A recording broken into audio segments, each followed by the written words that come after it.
Going to start our next video, which should be number 8 in the series. I believe my name is Jason Newton from Map of the Month, and we're continuing along with our map of the USA. Now we pretty much finished all the states and capitals. Let me set my timer. We'll try to work for 10 minutes more. The one thing I realized is we didn't label Washington, D.C. So if you want to draw a little star, you want to use like an orange maybe, or something like that, a bright color. I'm just going to put a little star right here and right near the star for Maryland. It's right on the border there. And I think just to save space, I'm just going to put WTC,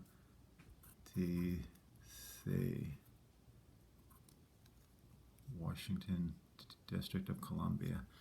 Okay, good. So you can go ahead and color that now, that last little edge there. You should have all your repeats over here as well. You should have the whole edge colored in now if you've got all your capitals labeled. All right, now I said that we'd be working on the mountains today, and I think the best place to start is with the large mountain range in the west, which is the Rocky Mountains. Then we'll go to the Appalachian Mountains further along on the eastern side of the country. But I just want to quickly go over a little exercise in drawing the mountains. So just take a look at this. It's a very simple symbol. It's just a triangle shape, okay? Little point. Now, you can do them a little smaller, or you can make them a little bit bigger. Some people like to put them next to each other like this for fun. Okay, you don't want to get into the case of putting, too many. Sometimes people will do that. Remember, these little symbols are just symbolizing the mountain range. You don't have to draw every single mountain that is in the range. So you can kind of, as long as you don't have any big gaps, you don't have to put a million little symbols. So, all right, let me demonstrate on the map. I always like to start kind of down in the Texas-Mexico area here, because the Rocky Mountains extend into Mexico, and they go through this little, some of them go through this little portion of Texas right here too. So I'm just going to start off by putting a few of those, and you can put a few into Mexico as well. All right, so I just put about 5 or 6 right there. Now, they don't run in a straight line. They run on a bit of an angle. So I'm just going to kind of slowly add these symbols, and you can add them to your map as well. Okay, so first we'll work in New Mexico. Now, obviously, I don't want to go over my letters, so I'll just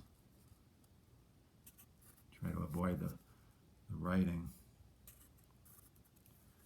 Okay, you can even put it right over that border there. That's okay. Now I'm going to go up into Colorado, western Colorado. The country starts to flatten out west of Denver, but these mountains are along the western portion of Colorado. You might even put a little one into Arizona there, maybe. A little bit into Utah. But very much into Colorado. Maybe I'll put a double one right there. Okay, now working up into Wyoming. You can see that little bit of an angle starting to show. Not so much eastern Wyoming, more western Wyoming. Okay, I'm able to draw these mountains kind of big too, because there's a lot of space.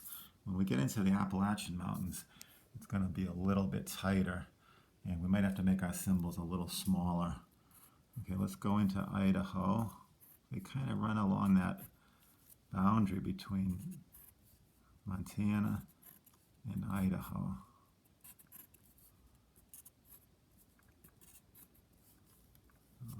Now, it's going to start looking good when we add a little color. So brown and green are the two good starting colors, but I often add some other colors as well along the way. The mountains can be colorful. Now, just take your, let's start off with a green, and we'll just jump around with that green. Try to fill in a bunch. Now notice I'm coloring each symbol individually. Some kids like to leave a little white at the top just to show the snow that stays up on the mountains. It doesn't, the permafrost, it doesn't ever melt. If you want to do that, it's kind of fun too. But jump around and do a bunch of green ones. And then we can switch it up. We'll do some brown.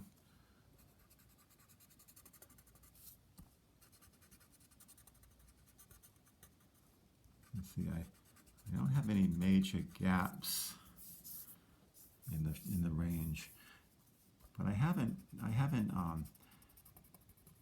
put too many so that they're kind of jumbled up too much. I've kind of left a little space between the mountains just to have some airspace. Remember, these mountains are just symbolizing the mountains. You don't have to draw every single mountain. Okay, now put a few of these small ones going into Utah. Now maybe you want to, how about a little red? We could put some red. I'm sure the mountains get very colorful when the trees turn color.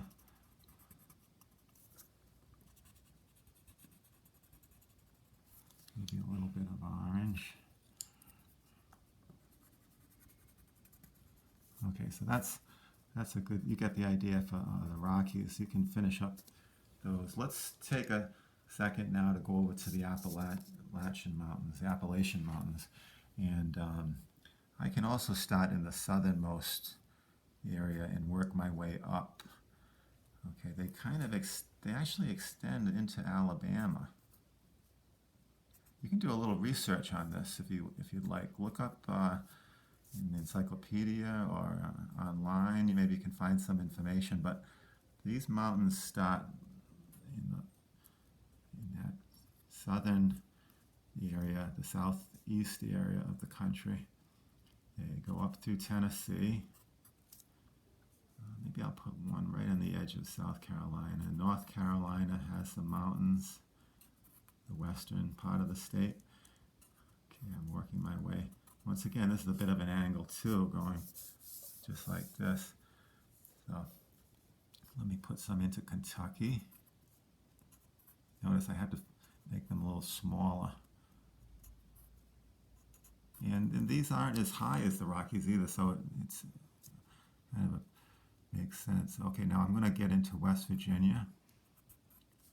Put a few of these little, and Western Virginia.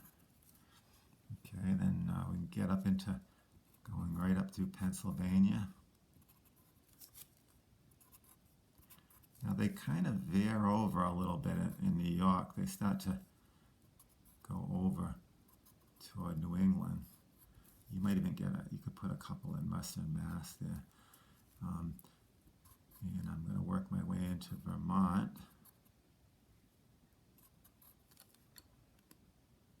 Remember, you can stop the video at any point you want to kind of catch up. I know I'm going kind of fast, but this will be easy for you to stop and get all these.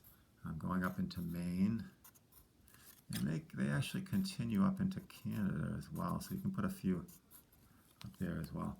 Now, same thing, we can add a little color to these Appalachian Mountains.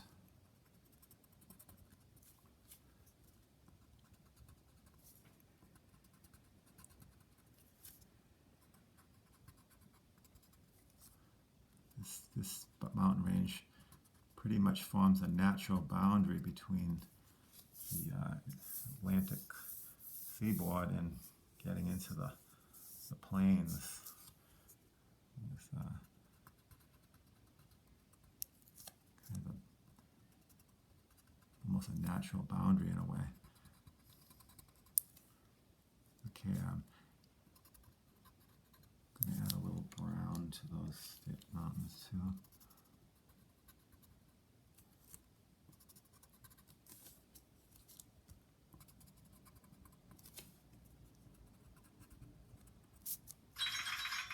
All right, there's our timer.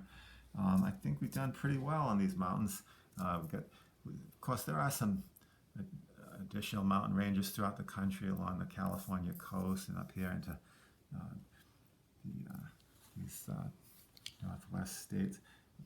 But I think that's a good place to kind of take a break, and you can add some nice color to those mountain ranges. And now, in addition to the political map that we have created, we've got some physical features as well. So I think that's a good place to stop. And to the next video, we're going to try to add some rivers. Thank you.